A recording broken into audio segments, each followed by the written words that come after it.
പാലക്കാട് വാളയാറിലെ ആൾക്കൂട്ട ആക്രമണത്തിൽ ഇപ്പോൾ ദേശീയ മനുഷ്യാവകാശ കമ്മീഷന്റെ ഇടപെടൽ ഉണ്ടായിരിക്കുകയാണ്. ദേശീയ മനുഷ്യാവകാശ കമ്മീഷൻ ഇക്കാര്യത്തിൽ റിപ്പോർട്ട് തേടിയിരിക്കുന്നു. ഒരാഴ്ചയ്ക്കകം കൃത്യമായ റിപ്പോർട്ട് നൽകണമെന്നാണ് ചീഫ് സെക്രട്ടറിയോട് നിർദ്ദേശിച്ചിരിക്കുന്നത്. പ്രാഥമികമായ ഒരു അന്വേഷണ റിപ്പോർട്ട് 2 ദിവസത്തിനകം നൽകണമെന്നും ചീഫ് സെക്രട്ടറിയോട് ഇപ്പോൾ ദേശീയ മനുഷ്യാവകാശ കമ്മീഷൻ ആവശ്യപ്പെട്ടിരിക്കുന്നു. എസ് നന്ദഗോപൻ ആ വിവരങ്ങളുമായി ചേരുകയാണ്. നന്ദൻ, ഇപ്പോൾ ഈ ആൾക്കൂട്ട ആക്രമണവുമായി ബന്ധപ്പെട്ട് ഒരു കൃത്യമായ അന്വേഷണം കേരളത്തിൽ നടക്കുമോ എന്ന സംശയം ഛത്തീസ്ഗഡ് മുഖ്യമന്ത്രി വിഷ്ണുദേവ് സായ് ഉൾപ്പെടെ കഴിഞ്ഞ ദിവസം മുന്നോട്ട് വെച്ചതാണ്. ഇതിന് പിന്നാലെ ഇപ്പോൾ നാഷണൽ ഹ്യൂമൻ റൈറ്റ്സ് കമ്മീഷന്റെ ഇടപെടൽ ഉണ്ടായിരിക്കുന്നുവല്ലോ. മറ്റെന്തൊക്കെ കാര്യങ്ങളാണ് ഈ ഉത്തരവിനകത്ത് കമ്മീഷൻ പറഞ്ഞിരിക്കുന്നത്?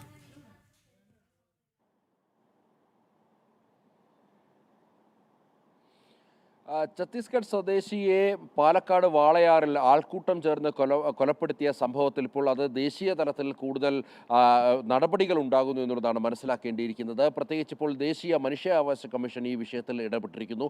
ഒരു അഭിഭാഷകന്റെ പരാതിയിലാണ് ദേശീയ മനുഷ്യാവകാശ കമ്മീഷൻ ഈ വിഷയത്തിൽ ഇടപെട്ടിരിക്കുന്നത്. ഇതുമായി ബന്ധപ്പെട്ട് ഒരാഴ്ചയ്ക്കകം തന്നെ കേരളത്തിന്റെ ചീഫ് സെക്രട്ടറി റിപ്പോർട്ട് നൽകുവാൻ വേണ്ടിയാണ് ദേശീയ മനുഷ്യാവകാശ കമ്മീഷൻ നിർദ്ദേശം നൽകിയിരിക്കുന്നത്. 2 ദിവസത്തിനകം തന്നെ ഇതുമായി ബന്ധപ്പെട്ട പ്രാഥമിക റിപ്പോർട്ട് സമർപ്പിക്കുക നിർദ്ദേശമുണ്ട്.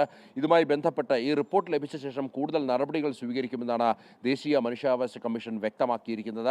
ഈ കൊലപാതകത്തിൽ കഴിഞ്ഞ ദിവസം ഛത്തീസ്ഗഡ് സർക്കാർ 5 ലക്ഷം രൂപ ഈ കുടുംബത്തിന് അനുവദിച്ചിരുന്നു. മാത്രമല്ല ഇതുമായി ബന്ധപ്പെട്ട് ഈ മരണപ്പെട്ടയാളുടെ മൃതദേഹം ഛത്തീസ്ഗഡിൽ തിരിച്ചെത്തിക്കുവാൻ വേണ്ടിയുള്ള നടപടികൾ സ്വീകരിച്ചതായി വിഷ്ണുദേവ് സായ് വ്യക്തമാക്കിയിരുന്നു. ഇതുമായി ബന്ധപ്പെട്ട് സംസ്ഥാന സർക്കാർ കർശനമായ നടപടി സ്വീകരിക്കണമെന്ന് ആവശ്യപ്പെടുകയും ഔദ്യോഗികമായി അത്തരമൊരു ആവശ്യം ഛത്തീസ്ഗഡ് സർക്കാരിൻ്റെ ഭാഗത്തുനിന്നുണ്ടായി.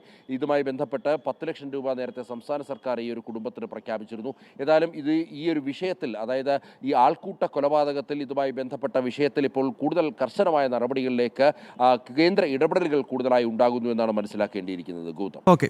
ഓക്കെ നന്ദൻ, പാലക്കാട് വാളയാറിൽ ആൾക്കൂട്ടം ഛത്തീസ്ഗഡ് സ്വദേശിയായ രാംനാരായൺ ഭയ്യെ തല്ലിക്കൊന്ന സംഭവത്തിൽ ഇപ്പോൾ ദേശീയ മനുഷ്യാവകാശ കമ്മീഷന്റെ ഇടപെടൽ ഉണ്ടായിരിക്കുകയാണ്. ചീഫ് സെക്രട്ടറിക്ക് നിർദ്ദേശം നൽകിയിരിക്കുന്നു. ഒരാഴ്ചയ്ക്കകം ഈ വിഷയത്തിൽ എന്താണ് സംഭവിച്ചത് എന്ന് കൃത്യമായ വിവരം നൽകണമെന്നാണ് ചീഫ് സെക്രട്ടറിയോട് ദേശീയ മനുഷ്യാവകാശ കമ്മീഷൻ നിർദ്ദേശിച്ചിരിക്കുന്നത്.